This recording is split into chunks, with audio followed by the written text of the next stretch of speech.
Friends, நான் இப்போ என்னோட ஃப்ரெண்டோட தோட்டத்துல வந்து இப்போ நான் வீடியோ எடுத்துட்டு இருக்கேன்.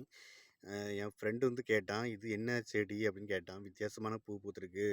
இதுவரைக்கும் நான் இந்த செடிய பார்த்ததில்ல" அப்படின்னு சொல்லியிருந்தான். நானும் பார்த்தேன். எனக்கும் தெரியல கரெக்ட்டா. இத பத்தி உங்களுக்கு யாருக்காச்சும் தெரியும் அப்படின்னா கமெண்ட் பண்ணுங்க. இந்த பூ பார்க்க ரொம்ப அழகா இருக்குது. அற்புதமா இருக்கு. அதே சமயத்துல எதுவும் விஷ செடியா இருக்குமோ அப்படின்னும் கொஞ்சம் உள்ளுக்குள்ள லைட்டா ஒரு பயம் இருக்குது. இத டச் பண்ணலாமா? என்ன செடி? அப்படின்னே தெரியல. ஆனா பார்க்க ரொம்ப அழகா இருக்கு. ஆனா அழகு உள்ள இடத்துல தான் ஆபத்துன்னு சொல்லுவாங்க.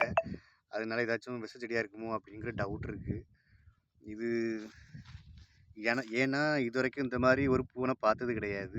நீங்க யாராச்சும் இந்த மாரி பூ ஏதாச்சும் பார்த்தீங்க அப்படின்னா கமெண்ட் பண்ணுங்க. என் லைஃப்லயே நான் இப்ப தான் இந்த மாரி பூவ பார்க்கேன். இது என்ன பூன்னே தெரியல. பார்க்கவே வித்தியாசமா இருக்கு. பார்த்துக்கிடுங்க.